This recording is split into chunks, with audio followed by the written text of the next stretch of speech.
Mm, so,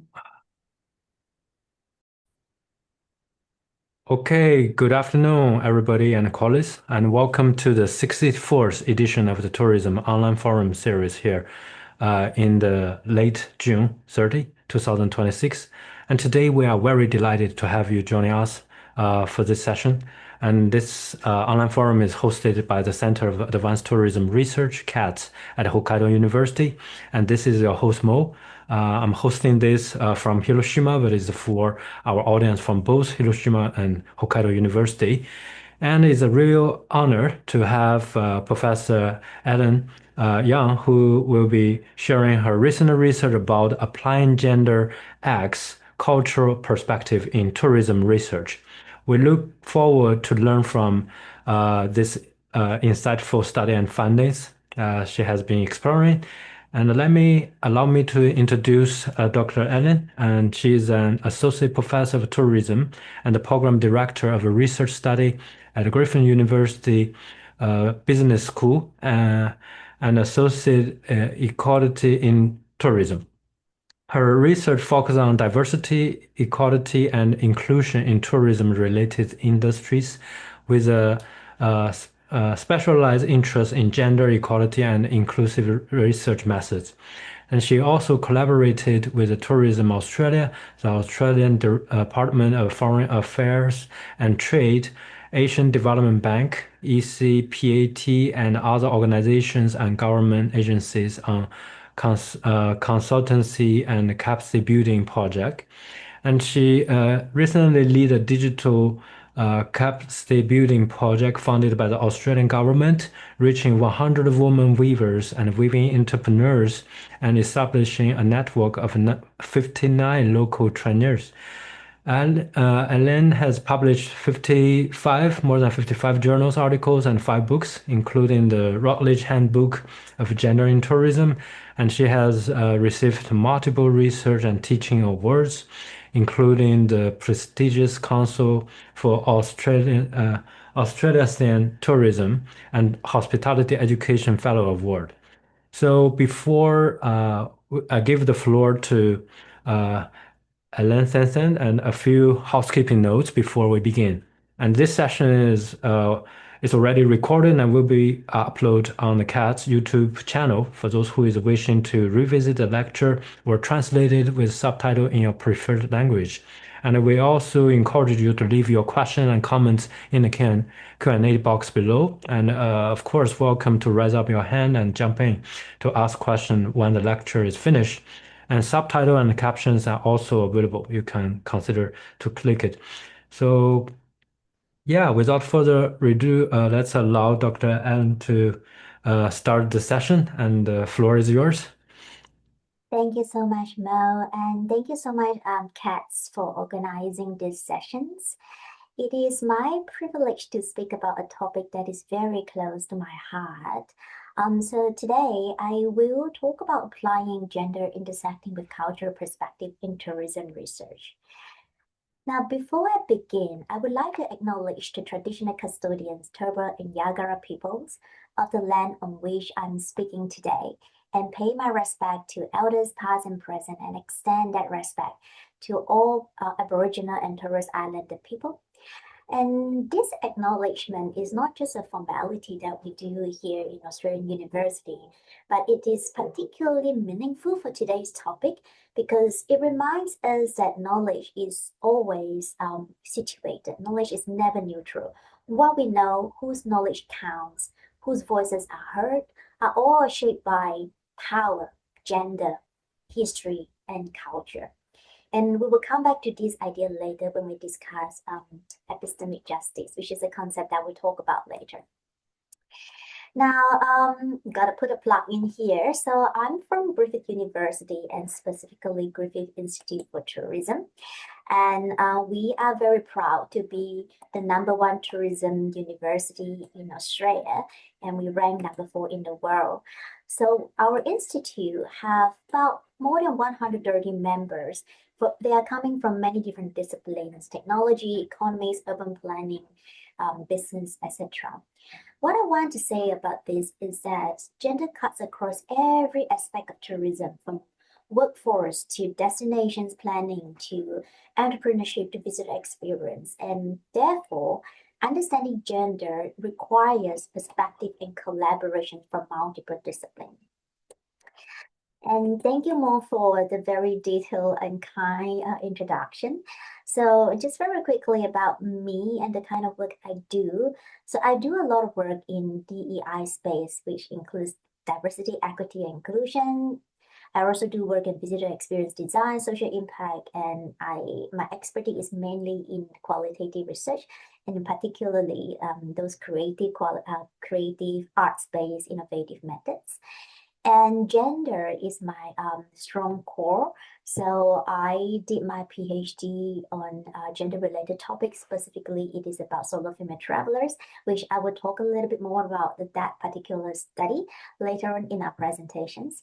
And since then, in the past 10 years, I have ventured out to explore different aspects of gender in tourism, including now I become a mom myself. I'm researching into mother-child travel. I do a lot of work in gender and work, such as looking at gender equality initiatives in global hotel chain. More recently, I'm working on a project about gender-based violence at work. And I'm also supervising a PhD project on working mothers' experience. And as Mo mentioned, I've recently just delivered a project about women entrepreneurship, looking at how we can deliver gender inclusive digital competency training to women weavers and other women in tourism. And I also publish and write about gender and knowledge, such as feminist or inclusive research methods, gender knowledge production. And this is my latest book.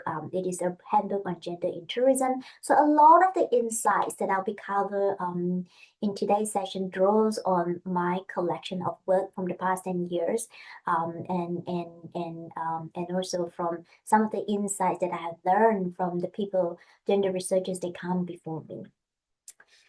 And this is the content we will cover today. So I would like to take you on a journey. We will begin by looking at how gender is being experienced in tourism, why it matters or why does it still matters. And we will be looking at how can gender be understood. So this is where we'll be looking at what are some of the feminist theories and lenses that can help us interpret gender experiences. We'll spend a fair bit of time there. And then that is also when I will also introduce 3 empirical projects from my own work to apply different feminist lenses to explain some of the gender phenomena, including intersectionality, because that is exactly the focus of today's topic, gender intersecting with culture.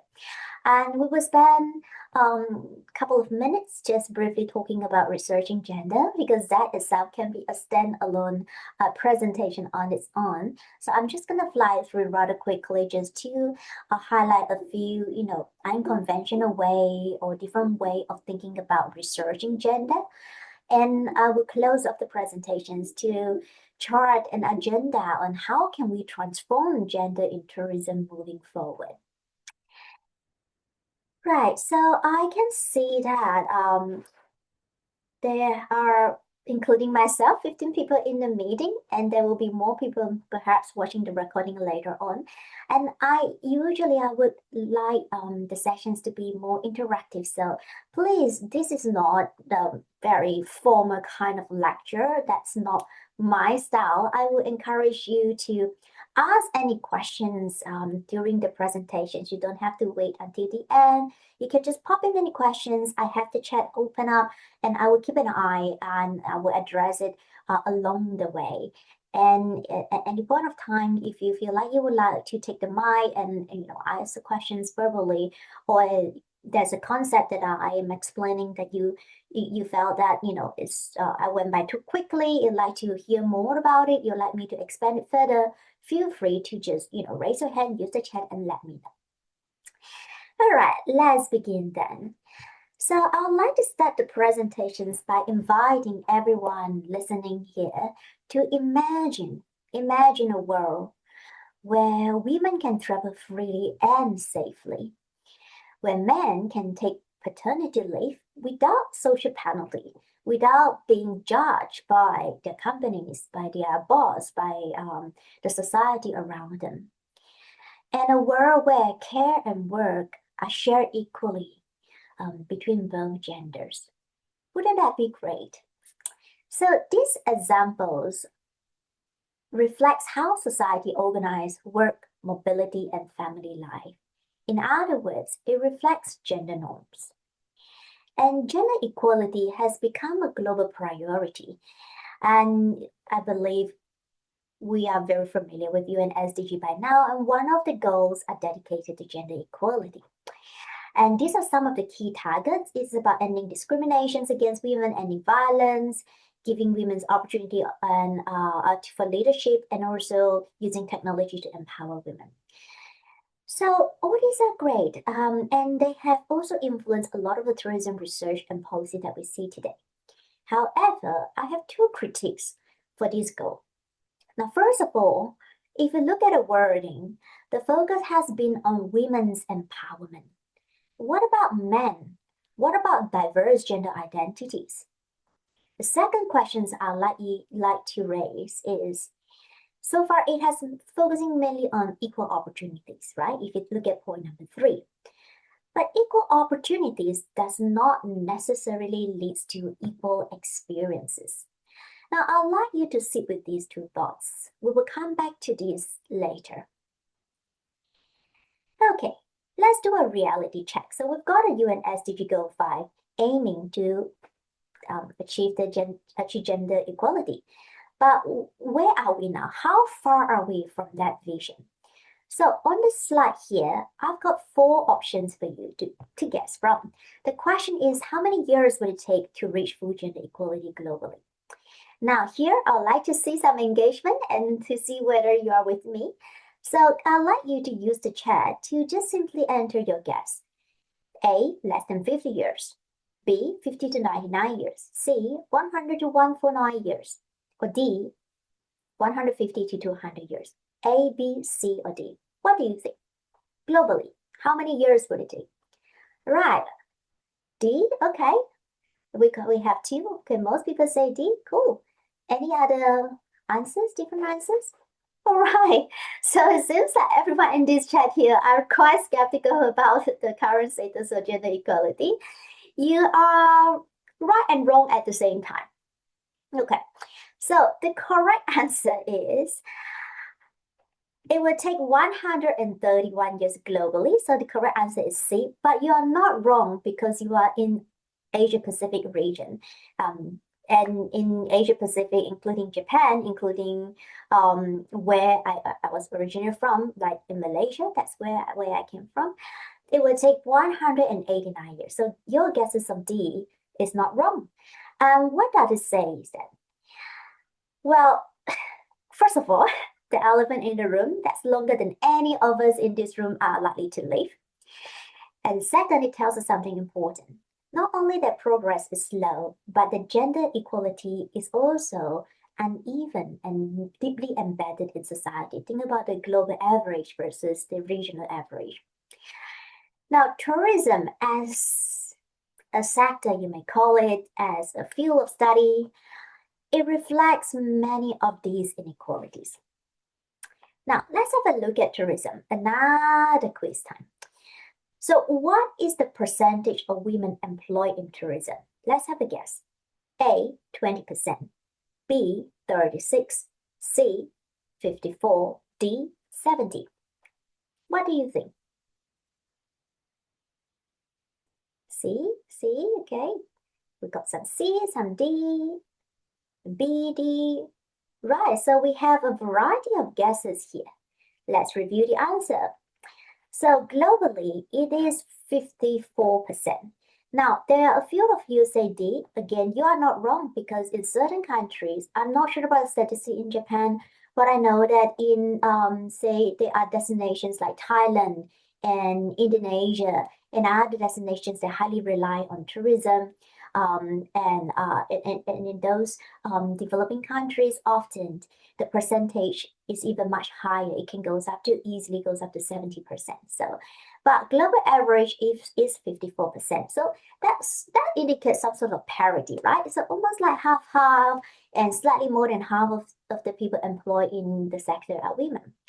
Indeed, tourism is often celebrated as one of the largest employers for women. It gives opportunity for employment, economic participations, but participation does not guarantee equality or empowerment. Because if you look at all the statistics, it tells us that even though we have half of the workers are women, but if you look at the general managers of global hotel chains, for instance, that using that just as the easiest or the most visible indicators, you will see nearly, or on average, only 25% of those people, those managers in the senior leadership positions are women, and men are 10 times more likely to be promoted to senior levels than women. So even though they represented more than half of the workforce in the sector, they still remain significantly underrepresented in leadership positions. So the point I'm trying to make here is that participation does not automatically translate into equality. So how are gender experience in tourism then? Right. So the opportunities that we have presented so far, employment, entrepreneurship, economic participation, etc. All these opportunities are gendered. What we are essentially looking at is, I like to call it a tale of a pink ghetto, a leaky pipe, and a glass ceiling. Have you heard of this term? If you haven't, I'm happy to talk you through. I'm always very excited if I'm able to bring any new perspective or new insights to my audience or to my students. So what is a pink ghetto? Now, if you look at our sector, and you will easily notice that there are certain departments or certain jobs with more women concentrating there. So use airline as an example. Think about pilot and the cabin crew. You will often see across the globe, and in some countries, this is even more obvious, where most of the pilots are men and most of the cabin crew are women. Think about tourism and hospitality sectors. Think about spa. Think about front office. Think about those service jobs. Most of the workers are women. Majority of the workers are women. Think about technical staff, technician, engineers, and managers. Most of those workers are men. So what that is a pink ghetto, meaning that women are concentrating in certain pockets, certain departments, certain roles. A leaky pie. That is best illustrated with the image I have here. So leaky pie is a metaphor for women's career progression. So if you think about at the beginning, I'll just notice that my laser pointer isn't up. Okay, so if you could follow my laser pointer, in the beginning, there are lots of women, graduating with a tourism degree, a business degree from university. We may have sometimes in some programs, there are even more female students than men students that enter the workplace. But at each stage or each step of their career progressions, the pipe is leaking. There are more women leaking out from the pipe. And very few women actually made it to the top. And the glass ceiling, even when women manage to, not leak in the pipe, when they finally get to the very pointy end of leadership role, they realize that there is a glass ceiling that is blocking them from entering to the most senior positions. In the Asia Pacific context, I also like to use the metaphor of a bamboo ceiling. So what is a bamboo ceiling? So women in general have a glass ceiling, but not all women are the same. If you are women of color, if you are women of non-European or Anglo background, if you are, say, an Asian woman, for instance, you will find that on top of the glass ceiling, there's also a bamboo ceiling because your chances of getting promoted to the senior leadership positions is even lower. That is where the gender intersecting with culture comes in. So we will unpack a lot of these things that I talk about later on through my empirical work. But at the moment, for the introductions, I want to flesh out a few things. A lot of these happen because of unchecked gender assumptions about capability, commitment, and leadership. And I have these 3 points in italic here. These are very common assumptions that people make. Oh, women are more suited to caring and service role. Women are less ambitious because they have caring responsibilities. Men are natural leaders. So all of these assumptions are often normalized and internalized by women themselves and also by their male leaders and colleagues and partners.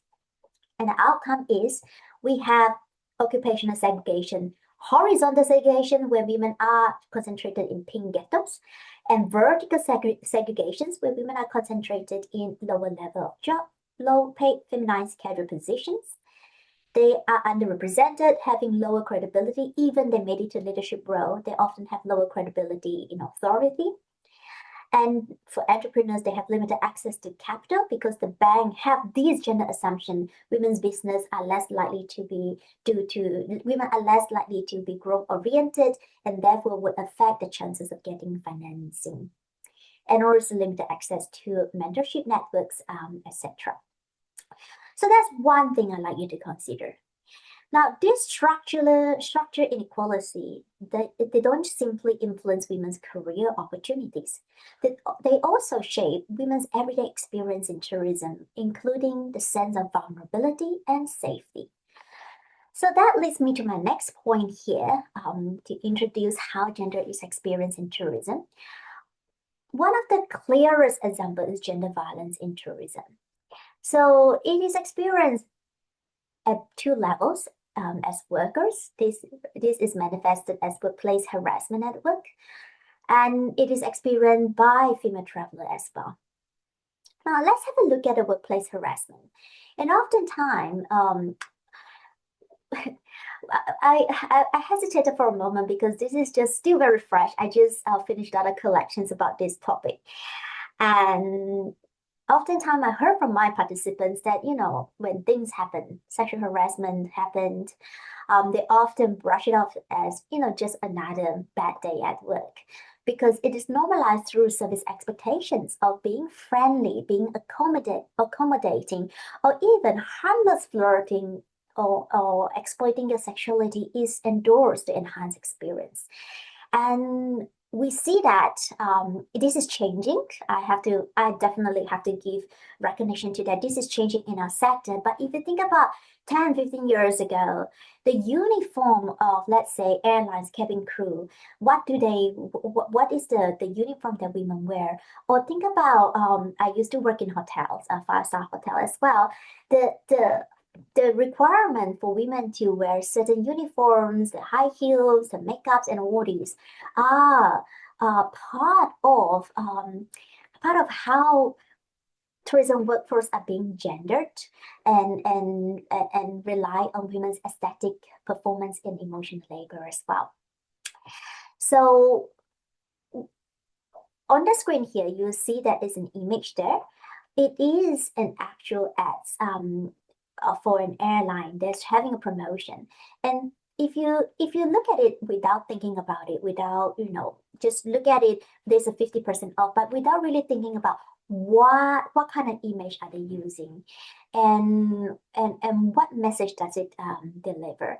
But if you think deeper about it through a gender lens, you can sort of get an idea that tourism space is often constructed and promoted in ways that prioritize men's experience, and therefore you see these normalized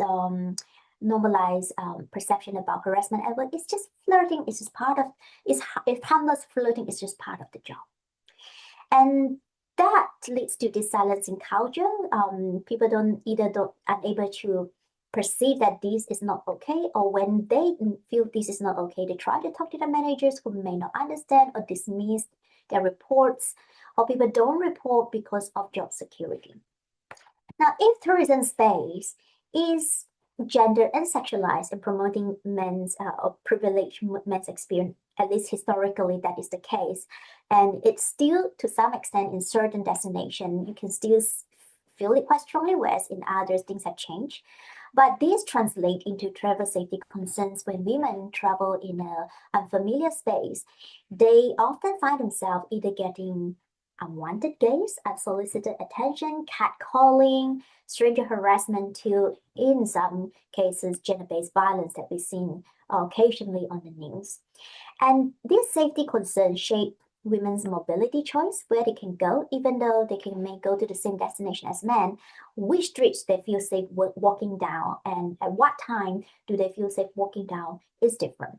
So in gender research, we call it the geography of women's fear. When we look at a map, we see a very different map. That this neighborhood you shouldn't go by yourself. There's this street you shouldn't walk down by yourself when it's at night. Whereas the same concern may not necessarily always apply to the counterpart, the different gender. Now, the other thing I want to mention is that not all gender experiences are recognizable. So gender inequality is not just about having more women being employed, participating as travelers or workers. It is also about if and how gender experiences are recognized, interpreted, and expressed. Now, I would like to flesh out two terms here, which I will come back to when I talk about the empirical example. So this is a little bit of a context or a bit of an introduction here.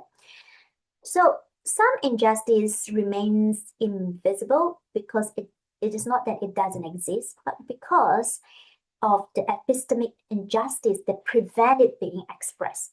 So I'm not sure whether you have heard of this word, epistemic injustice. So epistemic, the word refers to the nature of knowledge. What we are talking about is the injustice that's happening at the knowledge level. There are two types of epistemic injustice. One is testimonial injustice that refers to credibility deficit. So sometimes women's accounts may be doubted, trivialized, or treated as less authoritative. So for instance, when a woman voices concern, I don't feel safe walking down the street, or I feel like that customer, whatever he said to me, making me feel uncomfortable. Sometimes what their complaints can be brushed off, dismissed, doubted, trivialized. So that refers to testimonial injustice. And there's another kind of injustice which is harder to overcome. It's called hermeneutical injustice, that is the interpretation gap. So what it refers to is sometimes we simply do not have the words, do not have the understanding, cognitive framework to recognize, to name, to articulate inequality and harm.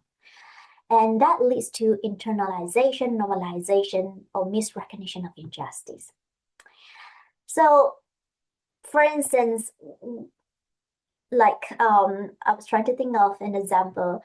So, for instance, from my recent project, when I spoke to women about their experience with gender violence, and sometimes women describe an experience which is, by legal definition, it is very clearly, it is a gender-based violence, but they were unable to see it that way because they simply do not have that interpretative framework to understand, to name, and to express it. So what I'm trying to say is not all gender experiences are recognizable. And the next point I want to make is that even when these gender experiences are recognized, they are not always experienced in the same way. How a person experiences it really depending on the institutional, social, and cultural context. And on the screen here, you will see some examples. So caring responsibilities differ across cultural family structure and access to subsidized childcare, and that will have an impact on career opportunities, right? So, for instance, there are some countries, Scandinavian country, they have very generous paternity leave or a caring leave that can be shared equally between both parents. Try introducing the same law in, let's say, Asian countries. The uptake will be very low. Even if you give fathers extended paternity leave, they may not take it because the social expectation is different. And the employers even providing those leave, but at the organizational culture level, your supervisors, your managers may have a very different belief about caring responsibility. Second point, women from minority backgrounds are more exposed to precarious employment and workplace harassment. So not just women, but women intersecting with different backgrounds. Unaccompanied women in some countries still face refusal of service, like check into hotels if they're unaccompanied by a man, a partner, brother, or father, and they have restrictions on independent travel. So I am currently working on another project looking at Iranian female travelers, and this is still the case in certain part of the world. You need permission to be able to travel independently, and even if you get permission from your male guardian, you may not be able to check into some hotels. And social repercussions of gender violence. So let's say the unfortunate incident happened to a female travelers. The impact will be felt very different compared to if you're comparing, let's say, a female travelers from Australia compared to a female travelers from China. The stigma, social stigma, blame, and reputational damage are very different. So through these examples here, we know that gender experience are not the same. There's not a homogeneous women's experience or men's experience. And that leads to the central argument of today's presentation. So gender inequality is produced through systems shaped by culture and made visible or invisible through knowledge. And how have tourism researchers come to understand this complexity? It's so complex, right? Okay, now let's shift the gear to look at how gender is being understood, understanding gender. So on the screen here, it shows a trajectory of gender research in tourism, drawing on the debates in the field, including commentaries and review that I have involved in. So at the risk of reducing it in the oversimplistic illustrations, but we can generally see the progressions in these different stages.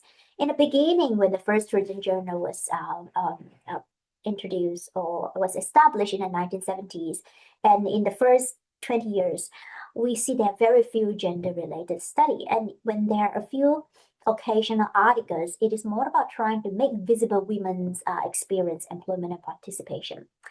And from the 1990s, we see more research focusing on recognizing, highlighting the gender gaps, the inequality. And with the start of the new century, we see critical turn in tourism. The same effect is being manifested in gender study. We see more attention to power, representation, and discourse. This aligns with the establishment of the Critical Studies, Tourism Studies Network during that time. Since the past 10, 15 years, we see the plurification or diversifications. We see that more research looking at non-Western perspective, paying attention to intersectional experiences, which aligns with our topic today. And increasingly, more research start to think about men and masculinities, non-binary queer theories. Now, another trend that is currently emerging or budding at the moment is transformation. So we're trying to see, we are starting to see more gender research now is pushing for not just researching, understanding gender experience, but how can we use research to make meaningful, create meaningful change, or provide a more relational understanding of gender rather than just women or men experience. So that is the evolutions of this subfield in tourism. And this evolution mirrors the broader developments in feminist scholarships. So in this slide and the next slide, I will introduce 5 feminist lenses that are very commonly seen in gender research. And this feminist perspective help us answer different questions. And following the explanation of these feminine lenses, I will introduce 3 empirical work where we apply different feminine lenses and to explore different problems. So let's start with the first 3. So liberal feminism, and I must say that one thing I should note, so the 5 feminist lens that I'm going to introduce, they were being introduced in a chronological order, reflecting the actual development of this specific feminist lens. But one doesn't negate or replace another. It simply expands earlier understanding of gender, and they are all still valid depending on the type of research and questions you're asking. So let's start with liberal feminism, which is a much more earlier lens. In liberal feminist research, the main question is about how can women gain equal opportunity. So focusing on equal opportunity, equal rights, equal representations. And a lot of the early tourism research related to gender and many of the existing policies and practices is still being influenced by this liberal feminist agenda. The same is reflected in the UN SDG goal. Is very much a liberal feminist framing, increasing women's participation and opportunities. The next one is a structural feminism. And structural feminism asks different questions. Why does inequality persist despite equal opportunity? So liberal feminism say we want to give women equal opportunity. Structural feminism say, well, if we have equal opportunity, why gender inequality still persists? So the main argument is that gender inequality is produced and reproduced through patriarchal capitalist and institutional structures, focusing on critiquing the system and structure that sustain this inequality. And of course, we have the post-structural feminism. Post-structural feminism as or underlines that gender is not fixed, it is negotiated. And in this lens, it focuses a lot on individual agency in challenging, negotiating these power relations, negotiating the existing structures. And a lot of this research is about identity, it's about discourse, it's about power. So that is the emphasis on post-structural feminism. And the next three sets of feminist lens that I'd like to introduce is intersectional feminism.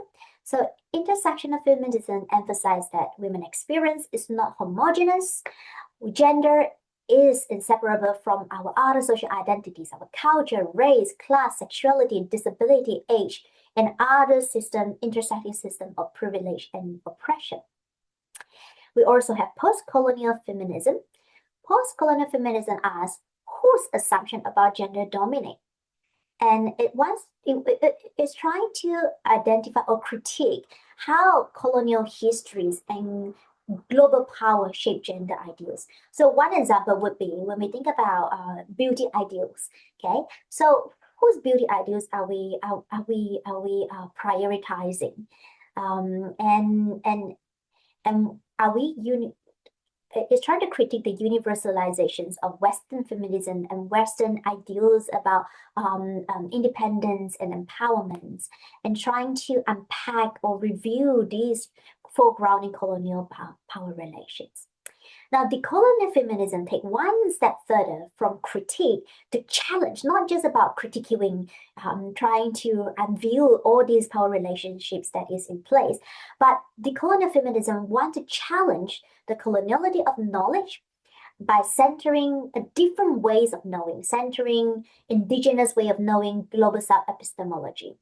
So this perspective asks us not to simply include more voices, but to rethink whose knowledge and what forms of knowledge is considered legitimate in the first place. So I know you may be overwhelmed by now with all these 5 feminist perspectives, but I need to clear this, I need to introduce this first, because then I can show you how some of these lenses can be applied to help us interpret gender experience in tourism. Now, I won't be covering all 5 of these lenses in the next couple of slides, but I will at least talk about a structural feminist analysis, a post-structural. I will have a point that relates to post-colonial, and we will spend most of the time looking at the intersectional lens. Okay. All right, so the feminist lens, I like calling it lenses because it really is about helping us to see something different. So each lens is like wearing different pair of glasses. Each of these feminist theories or lenses, you change the lens, you see the problem, and you see the answers differently.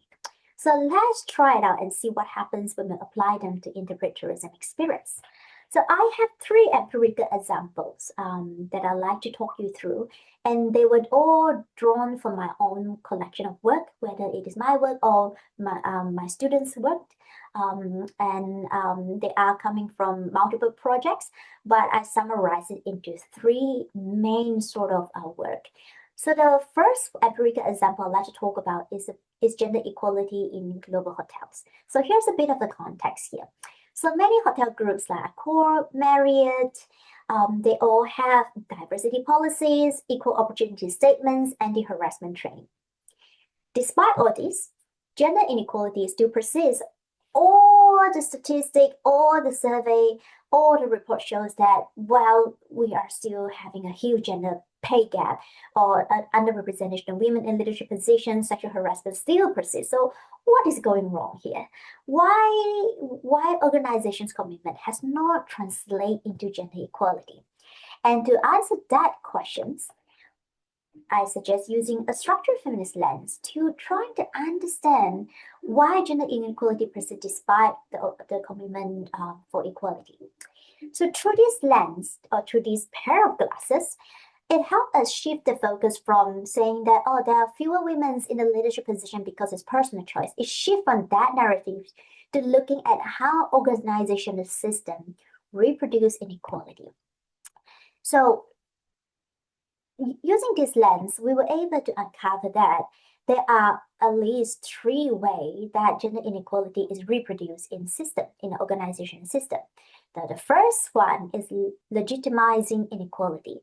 So almost any organization, regardless of sector, will always have this meritocratic narratives, meaning that you will see organizations and employers, managers say, we are recruiting someone or promoting someone on a merit base, meaning that we are only looking at performance, let your performance speaks, rather than promoting you because of your gender, of your background. That is always the narrative, the dominant narrative is merit-based. It's really depending on your performance. However, these merit-based assumptions, if left unchecked, is problematic because it assumes that everyone competes on a level playing field. It obscures all the structural disadvantage and gender inequalities that exist. So we are not even starting from the same level playing field. So therefore, it is problematic. And we also see gender inequality is reproduced through gendering organizational practices. And so, for instance, policy often intended to support women through maternity leave, through flexible work arrangement, great. But at the same time, if you look one layer deeper, it reinforces women's caregiving responsibility, isn't it? It hasn't redistributed the caring responsibility. It's just reinforced it. Now, the next one is prioritizing organizational imperatives. So we often see in actual practice or when things get tough, organizations will always say, oh, financial performance is going to be a priority rather than promoting gender equality. So often those initiatives get sidelined. So what I'm trying to say here is a lot of these organizational practices on the surface level, it may appear somewhat gender neutral, but it continues to reproduce unequal outcome because being gender neutral is to be gender blind, is to be blind to the gendered disadvantages, the gendered assumptions that is in place.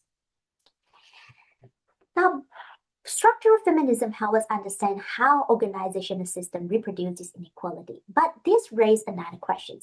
If inequality is embedded in this system, then why do organizations often fail to recognize it?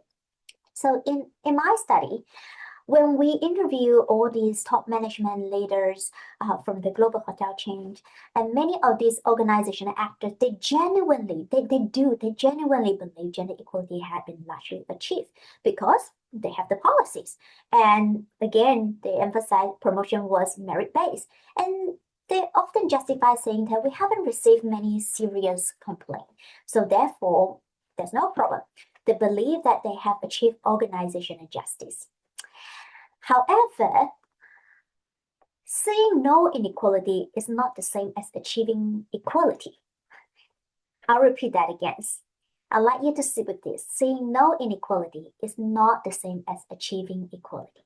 Because epistemic injustice may exist if we don't gather evidence of or listen to the workers' lived experiences, if we don't make an effort to consistently hear from them, actively seek their voices, and give them credibility, offer the credibility in their testimony, then the testimony injustice still exists. And worse still, as I mentioned earlier, about the other type of injustice where the interpretive framework simply do not exist to allow the workers to have the language, the words, the framework to identify, name, and express those injustices. And this is particularly the case when the dominant organizational narratives, when the dominant interpretive framework is around fairness, is about merit, and that limit the other alternative framework that we have to recognize structural inequality. So organizational justice may produce gender-blind systems, and epistemic justice question those systems, gender assumption and knowledge through which fairness is judged. So saying no inequality is not the same as achieving inequality. Now, moving on to the next set of examples. So my second example now shift from organizations to women's lived experience as travelers.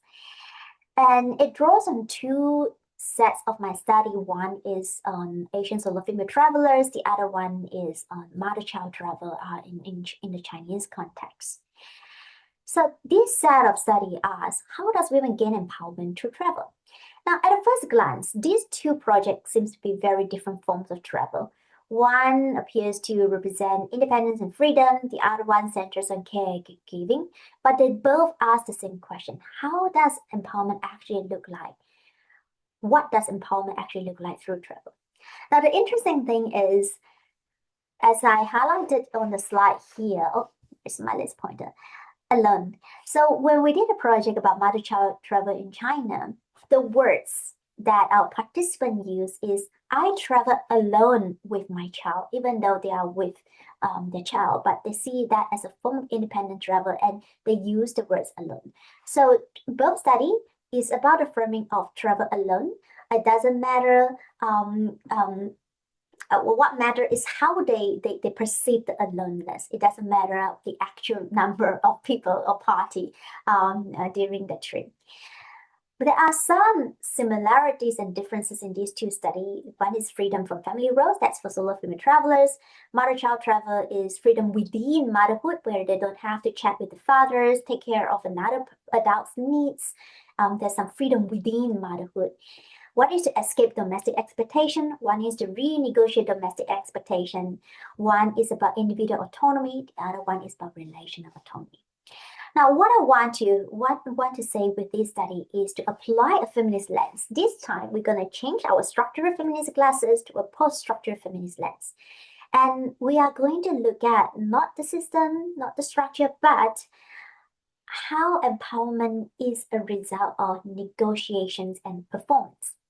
So through this set of studies, what we found is that for women, whether they are Asian women traveling alone or Chinese mom traveling with their child, they gain empowerment through travel by reclaiming agency, which is a key focus of post-structural feminist lens. Agency over their mobility, their bodies, their travel decisions. And they get empowerment by resisting, redefining, and performing gender identities, demonstrating a very competent, independent Asian women's image, and that contests dominant stereotypes of an Asian female travelers. And for those, the Chinese mom who travel with their child, they also gain empowerment by renegotiating motherhood, by creating space for personal autonomy, while continuing navigate expectation of care and self-sacrifice because they're still traveling with their child. So all these studies, albeit very different in the beginning, they all point to the same thing. Travel provides a space where women can negotiate, perform gender identities, and where empowerment emerges through navigating existing power relations. However, I want to throw in another layer of complexity on another lens to this study, which is the intersectional lens. Even though empowerment at the surface level, you can be say universally it is an outcome of negotiations and gender performance. However, the meaning of empowerment is highly contextual. In my studies, I found that empowerment that women gain through travel is shaped between multiple social identities and cultural norms. For instance, cultural expectations shape what constitute appropriate femininity, mobility, and motherhood. Just to give some example to illustrate this point. So in my study about Asian solo female travelers, that is drawn from my PhD study. And of course, things have changed. That was like 10 years ago. And gender norms has evolved since then, but not very radical change. So a lot of things that I'm gonna say is still pretty much largely applicable. For a lot of my Asian women participants, when they want to go on a solo trip, they often face significant social disapproval or resistance from their parents or from their immediate social circle. So especially from parents that were very worried about the daughter's safety. And often these women will have to lie about their solo trip and they will only reveal or never reveal to their parents that they have taken a solo trip. So there's this sort of cultural expectations for obedient daughter, for the place for an Asian woman. And of course, when it comes to motherhood, some of these cultural expectations is even more profound. For instance, the Chinese expectation about what makes a good mother, where is the good mother's place, and that is reflected in the writing of Confucian values about the place of women as a mom and in the domestic sphere. So all these cultural expectations can intensify the resistance and constraint that women face, and therefore shape the meaning of empowerment. And another interesting point that I found with my own research is that empowerment may also be performed through a Western ideals of independent travelers. So when I talk to a lot of those Asian women who travel alone, and in their own words, they say empowerment to them is to becoming less Asian, to travel like a Western woman, and they often associate solo travel, independent travel, backpacking as a Western ideal, as a Western product or a Western performance. So this links to the point about the post-colonial feminist lens, a post-colonial critique of whose gender identities are privileged and are celebrated. So this is the second empirical study that I want to talk you through. Now, the next and the last empirical work that I'd like to discuss is intersectional lens to gender violence. So now we have so far explored how culture shapes empowerment. My final example will return to workplace. This time is to continue on with the intersectional lens and to examine how intersecting identity shape women, not only their experience of workplace violence, but also their response to it.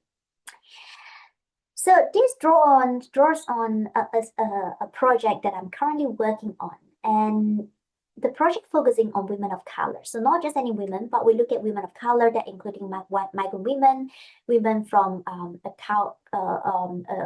non-Western cultural background. And we want to know how their experience with workplace violence are shaped by the different intersection of power, gender, race, and visa status.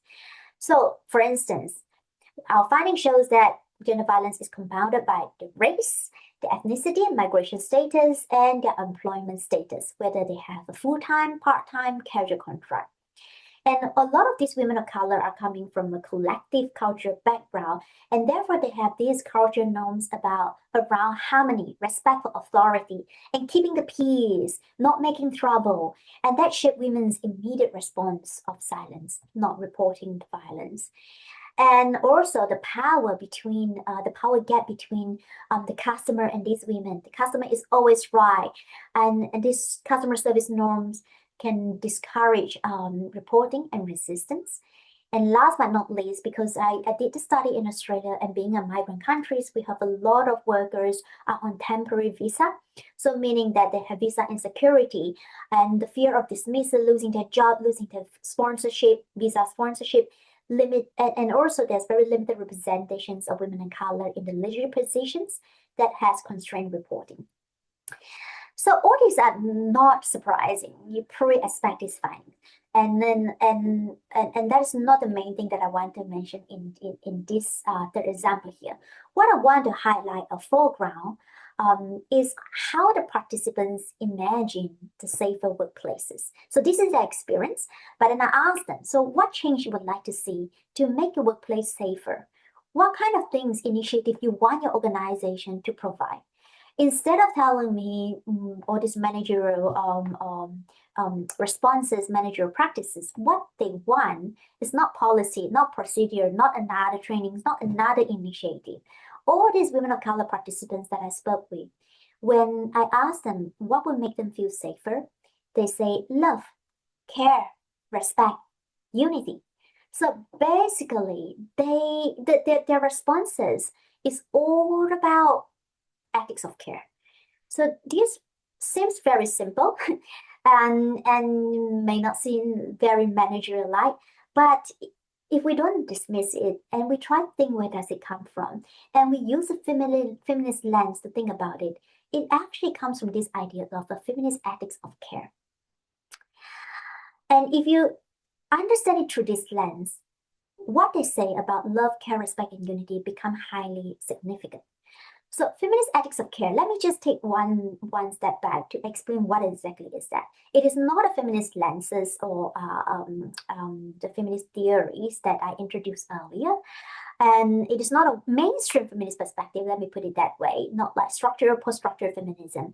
It is better understood as a normative feminist ethical framework that emerged alongside these feminist traditions. So feminist ethics of care remind us that organizational responsibility is not just legal compliance, having reporting system.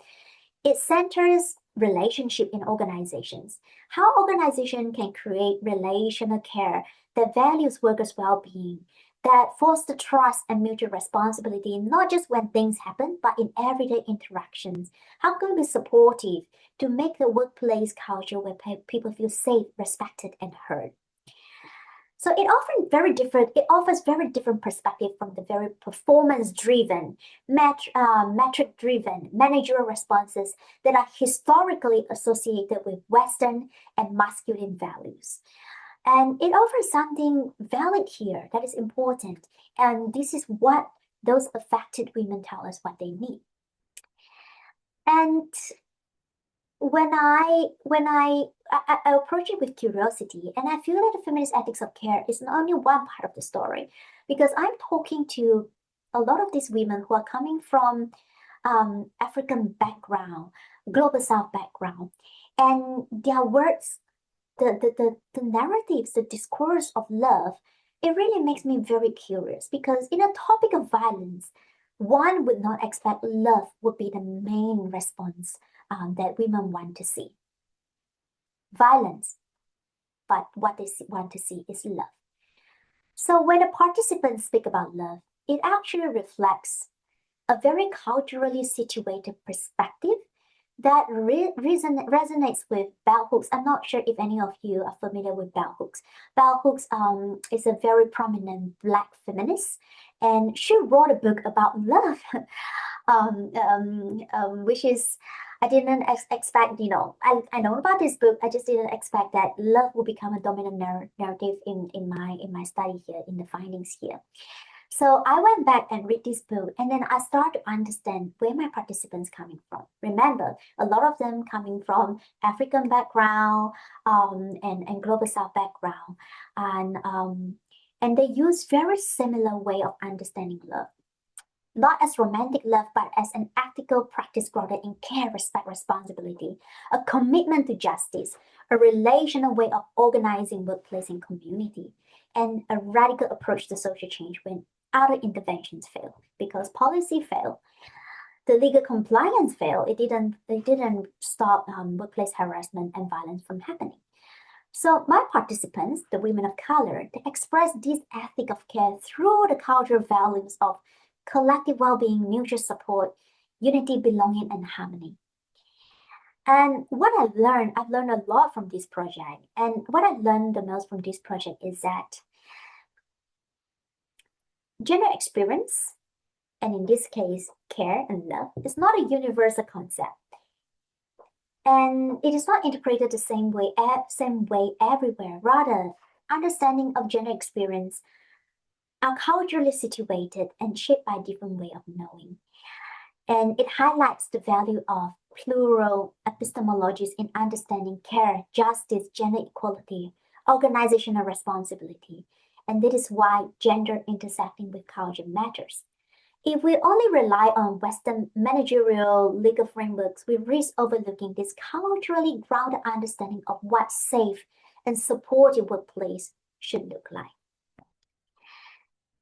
So if gender experience are internalized, normalized, negotiated, contextual, subtle, then how should we research them? So that leads to my next part of the presentations. So researching gender, how can we make those invisible, unarticulable experience visible? How can we meaningfully study them? Well, one thing I know for sure is that conventional interviews and surveys can only take us so far. It can capture what participants can perceive and explain, but not always what they feel in their body, their embodied feeling, things that they can't express with words, things that is below their subconscious, below their conscious level, things that has been, deep-seated value that has been internalized. So there are many ways, other ways that we can help make this experience visible. And as I mentioned earlier, it will take another separate session to talk about this. So I'm just going to be quick to talk about two approaches that I have been using in my work. The first one is visual and arts-based methods. So I do a lot of work with marginalized group and women using photo voice, photo elicitation, drawing, etc. Because I want to understand a lot of these unspoken feelings and thoughts, and I want to make it accessible to these women. A lot of the study I work study that I conducted are with women who may not have access to a high school qualifications, who may be living in very poor and rural area, rural communities, for instance. So I want to make it accessible, engaging, and empowering. So there are a lot of methods that I use, but I want to just demonstrate or share with you a few examples from selected projects. So for instance, in my study for the Asian solo female travelers, my main research is about risk perception. And I use a very simple method, which is photo elicitations, where I get my participants to choose photos from their trip that represent the topic. And I simply ask them, what do you see in this photo? And how does it represent your thoughts and feelings about the risks of traveling alone? And these are just some of the photos from my study here. So photo elicitation is becoming very common in marketing and tourism research. So I'm not going to say too much about it. What I want to say is it does help bring back memories. It does give deeper reflections and gain richer insights. I would like to show you another visual and arts-based method that one of my PhD students use, which is drawing. Now, when we talk about gender equality, women experience, etc., don't forget girls' experience, children experience who are under 18, and how can we effectively understand and elicit what do they have in mind?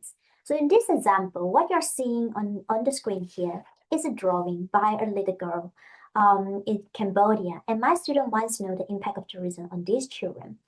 And in some countries, for instance, in Cambodia, the risk of sex trafficking, child sex exploitation is very high, and also child abduction, kidnapping as well. So one of these girls draw a picture of tourists taking photo of her, and she was worried about the psychological and physical risks. Because sometimes tourists will take photos of children, give them money, and children are not able to think what could be the risk. They're not aware of the risk of being tagged, and then the risk of being adapted.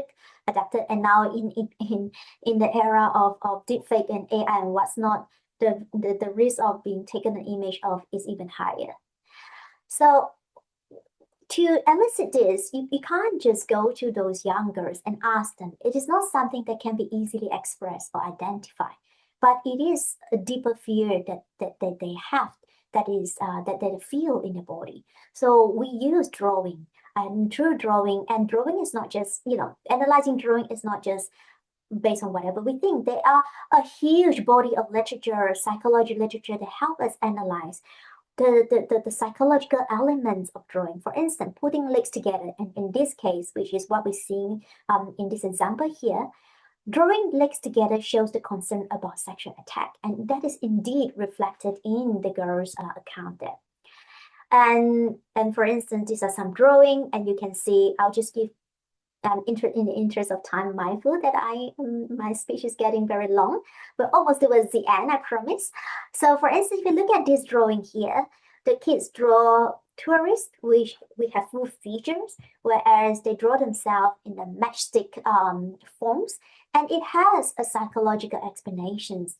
And the feeling of inferior, incompetence, shame, fear, etc. So I just want to show some example of different way. And another example of drawing is a project that another of my PhD students currently working on is body mapping. And the project is about the experience of working mother in hospitality. And the study was conducted in Mongolia.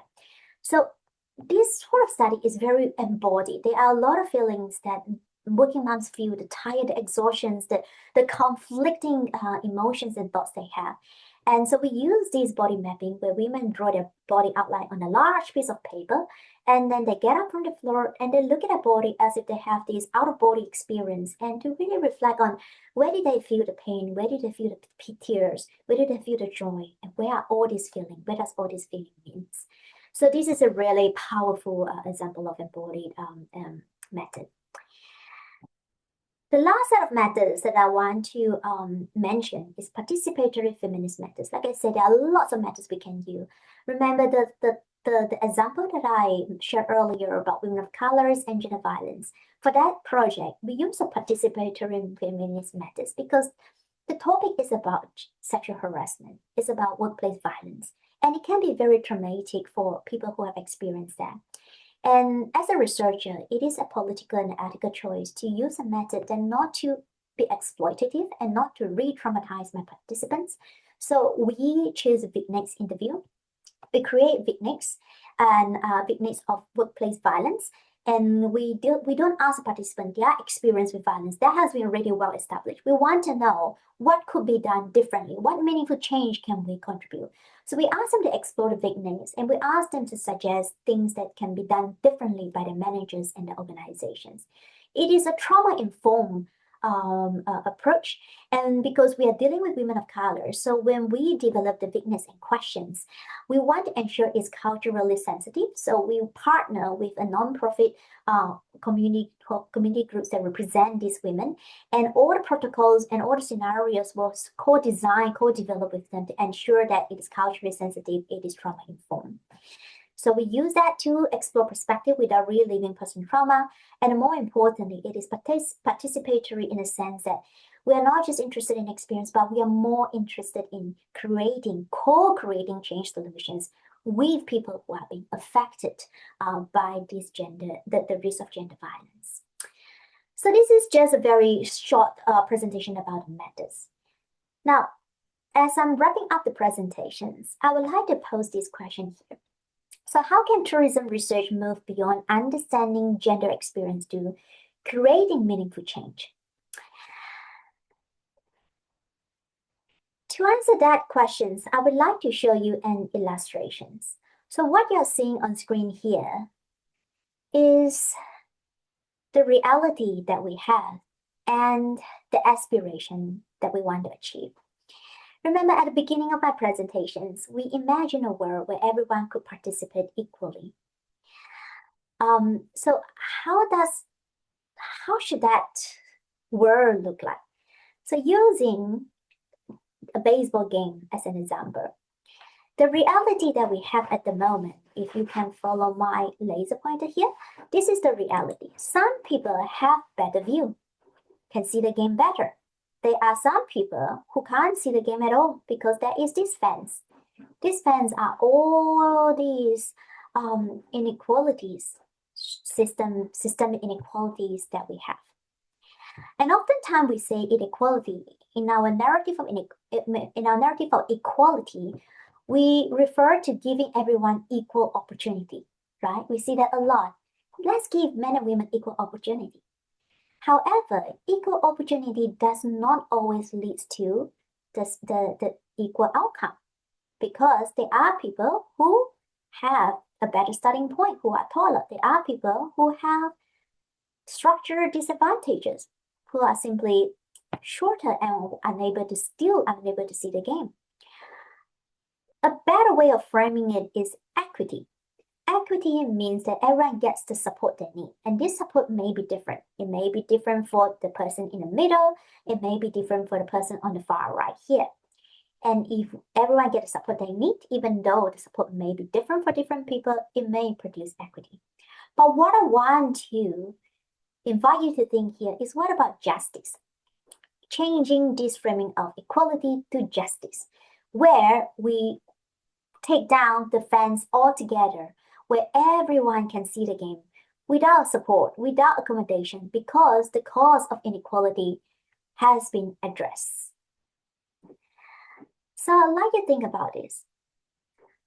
And building on this, I would like to introduce a gender transformative approach, which I believe this is where we should be heading towards. So this is not something that is new.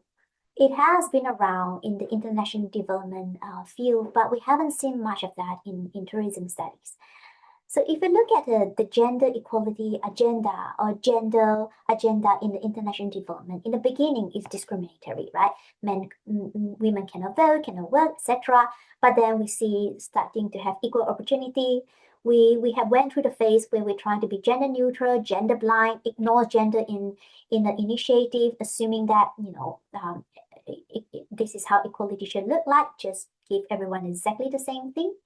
And then soon we realize that doesn't work. We need equity. We need to be gender sensitive. Some gender will require more support and different type of support. And later on, during the COVID time, we see in the international development stage, we see a lot of talk about gender responsive. We need to identify and address the different needs of boys, girls, women, and men, promoting equal outcomes for all. But slowly, we're moving towards the gender transformative end. What it means is that gender transformative asks us to move beyond accommodating inequality to taking down the fence, like the picture we saw earlier, addressing the structural, the systemic, the social root causes to achieve true justice. So the gender transformative approach, these are some of the key principles. And a lot of these principles have been addressed or covered in a discussion we had thus far. So, for instance, it's about transforming gender relations, focusing on systems that perpetuates inequality. The structural feminist lens helps us to do that, making sure that the strategic response of organizations are grounded in gender interests, valuing diverse voices and identity. This is aligned with intersectional work, for instance, embracing transformative methodological practices as we talk about the different way of knowing, using alternative approach, or even a decolonial thinking. Now, if I were to summarize it for today's discussions, I see three interconnected priorities that can help us create meaningful change to tourism research.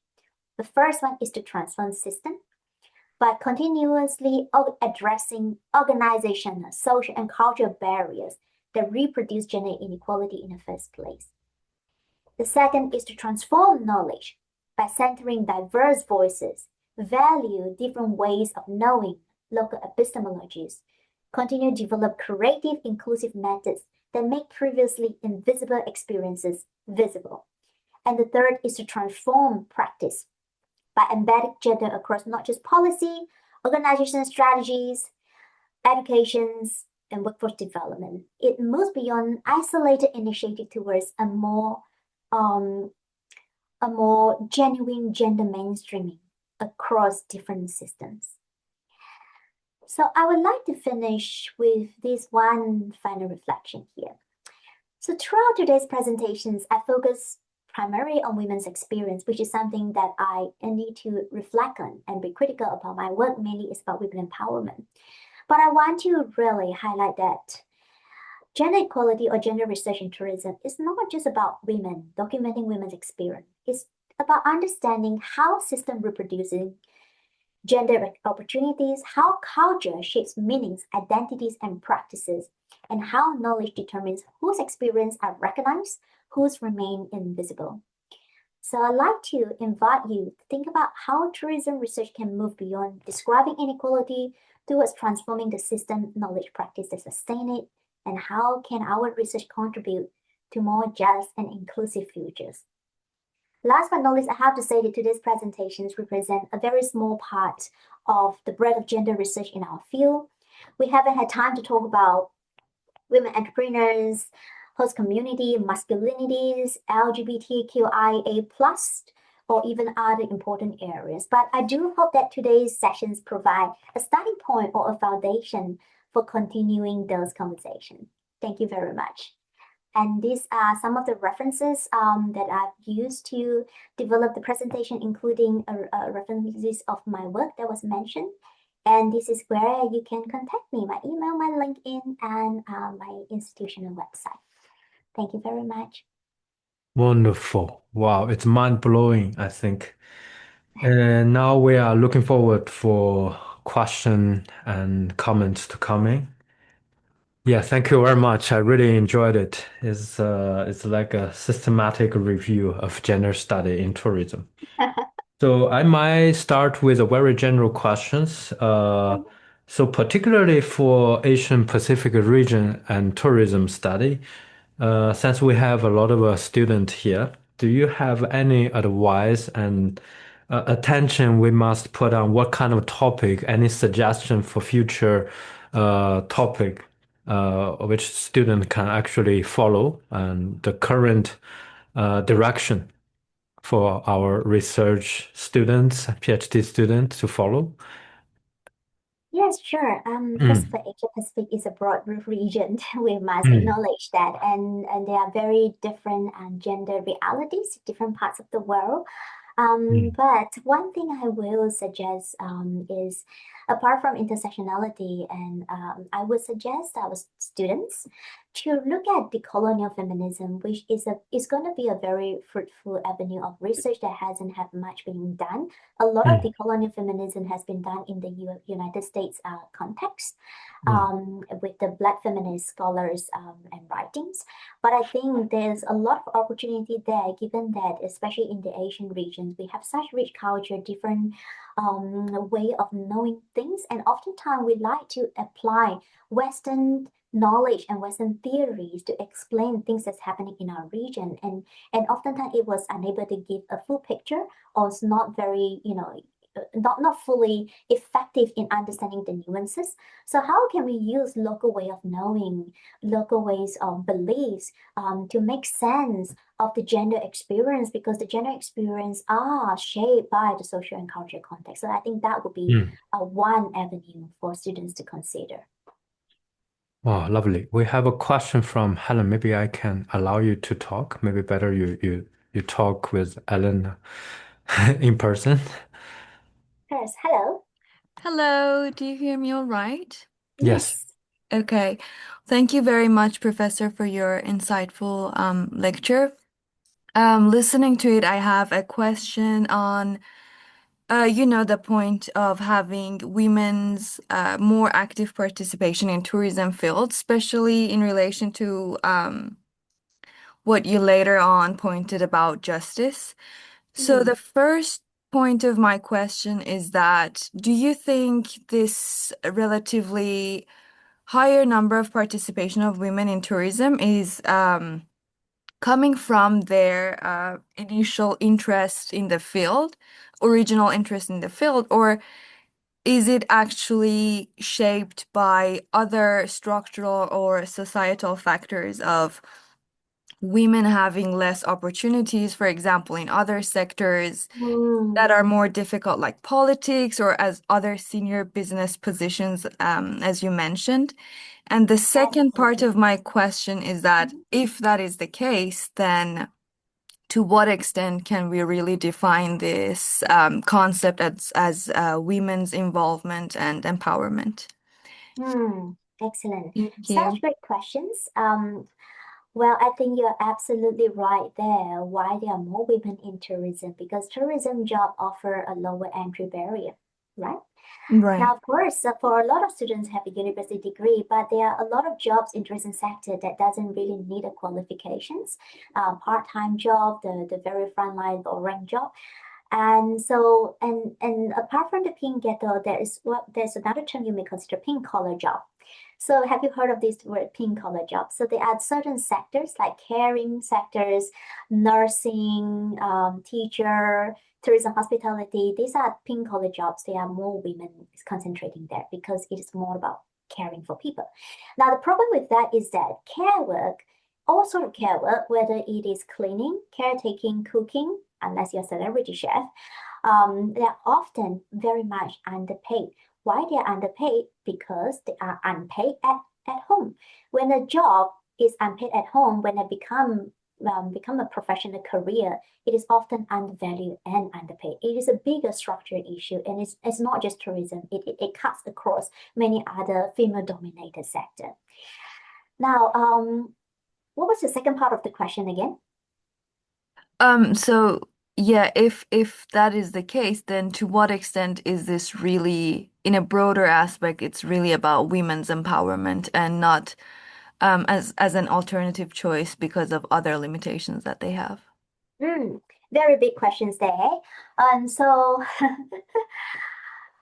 how do we address that? So there are a few things that we can consider. Now, first of all, which is a very difficult one, are we able to put more value towards jobs where mostly taken by women? So that is one thing. Is it possible to change that? So just to use Australia as an example. So in Australia, there is certain sectors such as the tradies, so constructions, for instance, using that as an example, constructions workers, they have very high pay, which is unusual compared to construction workers in many other countries.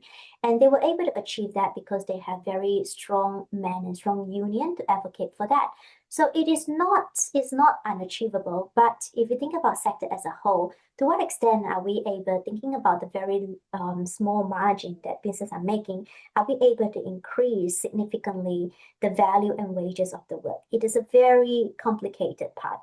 And if we're unable to change it too much, then to what extent are we able to ensure that women are not only concentrating in those very part-time, insecure jobs? Are we able to make it more secure, ensuring that they do have career progression? They are not always stuck at the bottom round there.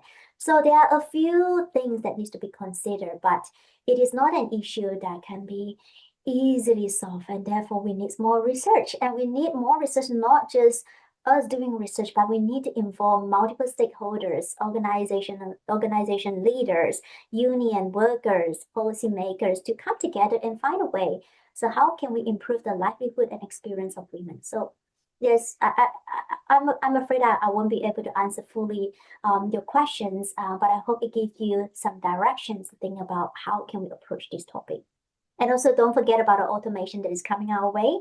And I took out that slide. In my other presentations, I talk about how AI and automations could have an impact on women's work in tourism, because a lot of those jobs, think about hotel check-in receptions, are being replaced by a robot. And what does it mean to women if they are relying on those jobs? So very complex and very important topic to research on. Thank you very much. Okay, thank you, Helen. I will put you back and uh okay, Demi. Okay, Hello. thank you. Can you hear me? Yes. Okay. Thank you, Professor. And my question is about methodology part. So in my own research, my own experience, I found that many female tourists, especially a solo female tourist, the same attitude or cultures, or you mentioned the risk perception, when I want to approach them for an interview. So I was rejected several times. So, is there any advice to approach the female tourists when they are trouble when I'm Oh doing yes. on-site. I had the same experience where I was seen as the a scammer. And of course, when you are traveling alone and as a woman, you tend to have a heightened awareness of risk. And I don't think that is something that you can force, and we can approach it with some sort of understanding, knowing where are they coming from. Now, what I have found useful is staying in hostel. So back then, that was like 15 years ago when I did the interviews, and a lot of my research participants are actually people, solo female travelers that I met in hostel because we will be sharing a space, and they will see you there for a rather extended period of time, knowing that you are not just randoms, strangers approaching them on the street with a non-agenda. So that is one possibilities if you want to do it in the field. But of course, there's always ways for forums, for instance, online forums where you will see a lot of female travelers or solo travelers gather to share informations. And those sort of online communities may be your best bet as well, if that helps. Okay, thank you. Because I found it's very easy to approach them online, but it's an offline situation. It's very hard. It is. And I had a lot of problem collecting data when I was doing my fieldwork in Thailand. And I totally hear what you're saying. It seems like it hasn't changed, and it may be getting even worse because of the chances of getting scammed. And in fact, if I may briefly share, the reason I did my PhD on Asian solo female traveler was because I was scammed and broke when I was traveling alone by myself in Greece, and that inspired me to do a PhD and things that come after. So I understand the risks, having experienced it myself, and I think we just need to approach it with some understanding and pivot and change the way we approach the participants. Okay, thank you, Professor. Oh, good.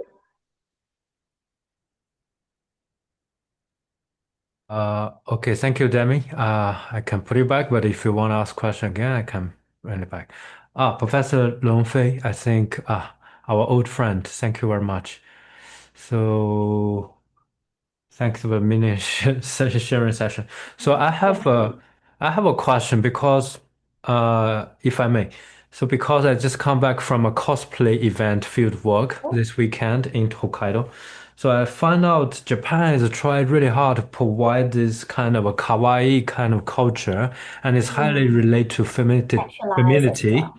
Yeah, there is also another term of moe in kanji in Chinese Meng. So it's also very feminism connected because a lot of things in the urban area, like the maid cafe and this kind of thing, is highly kind of targeting the male tourists and especially aiming to design to satisfy their male gaze to for Yes. this kind of thing. So I would like to know what do you think about this kind of phenomenon? It's highly concentrated in Japan, I think. Yeah. Look, Mm, I am aware, even though I haven't researched into it. mm, But I think it's going to be a very rich area for gender research because there's so many things that you can analyze, from the gaze, mm, the gender performance, the sexualized, the infantilizations of women as well. A lot of these cosplay you also have see that, and mm, the risk. Is there any risk related to child exploitation in the end, or those sort of things? Yeah, I would say definitely lots of things to analyze. And one thing I would mention is a lot of the attendees, I suppose, I would assume that they may or may not be aware of the implication of that because of mm, the epistemic injustice that I was talking about. Sometimes people simply do not have the interpretive framework to make sense of whether certain things is, the implications and whether it is okay or whether it has any impact to to justice, inequality, and mm, the risk of exploitation. So, yeah, it would be. I wouldn't say, often we say, mm, oh, this is going to be an exciting field of research. It's not exciting because what you're going to find may be quite depressing, but it is definitely an important area that is worth researching.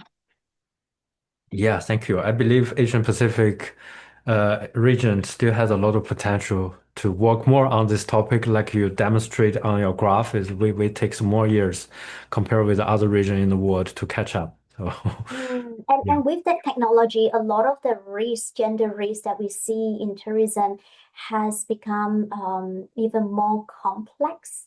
Mm, Mm. right. Okay, I think we are right on time. If anybody want to ask a quick question, please raise up your hand. If not, we might soon close our session for today. It's 90 minutes. We just right on 90 minutes. So any other questions? If no, we can finish No, today's lecture. But of course, there is your LinkedIn and your email, and please feel welcome to get in touch with Ellen. Thank you so much for this opportunity to Mm, speak to everyone. yeah. And just now, Amo, you were asking me, advice for students. I thought of one thing. I would Mm, like to see more research about men as well. I think men experience and their perspective are also mm, very important. One may say that, well, why do we need to research men if existing research are mostly about their perspective? It's different if we're analyzing from a gender angle. And I mm. believe that gender equality or gender transformation can only be achieved if we include men as a critical agent of change. So that's probably the last thing I'd like to leave to the audience. And thank you so much for indulging me to talk about a topic that I'm really, really passionate about. So yeah, thank you. Wonderful. That's a great takeaway for all the audience. And Helen, also thank you. The plus 100 years past ahead of us, a lot of work and research to do. Once again, thank you very much for the wonderful session.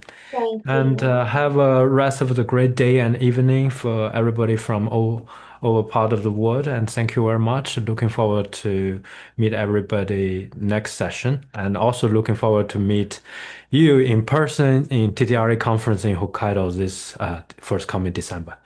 Thank you very Looking forward much. to that. Thank you. Bye. Okay, thank you.